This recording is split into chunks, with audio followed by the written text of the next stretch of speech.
Hello girls, അസ്സലാമലൈക്കും. നമ്മളിന്ന്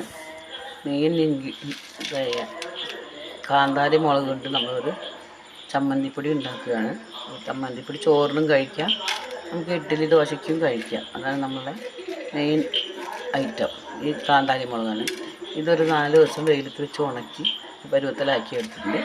ഇതിൻ്റെ കൂടെ വേണ്ട സാധനങ്ങളാണ്: കുറച്ച് പുളി, 2 മുളക്, ഉപ്പ്, കരിവേപ്പില, ജീരകം 1 സ്പൂൺ, ഉഴുന്ന് ഒരു 3 ചെറിയ സ്പൂൺ, കുരുമുളക് 1 സ്പൂൺ, കടലപ്പരിപ്പ്.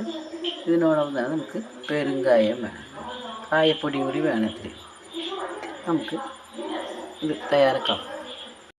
ആദ്യമായിട്ട് എണ്ണയൊന്നും ഒഴിക്കണ്ട, വെറുതെ ചട്ടിയിൽ തന്നെ ഈ മുളക് ഒക്കെ നമുക്കൊന്ന് വറുത്തെടുക്കാം. ചെറുതായിട്ട് ചൂട് കയറ്റി വറുത്തെടുക്കാം. പൊടിക്കാൻ എളുപ്പത്തിനാണത്.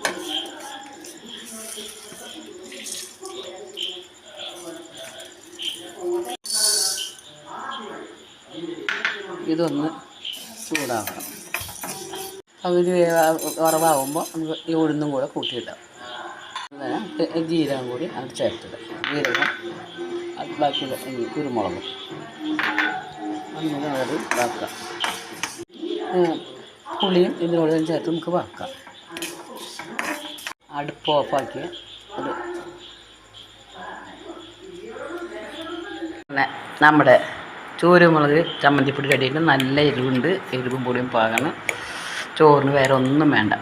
നല്ല എരിവും പുളിയോടുകൂടി കഴിക്കാൻ പറ്റിയ ഒരു ഡിഷാണിത്. എല്ലാവരും ട്രൈ ചെയ്ത് നോക്കുക.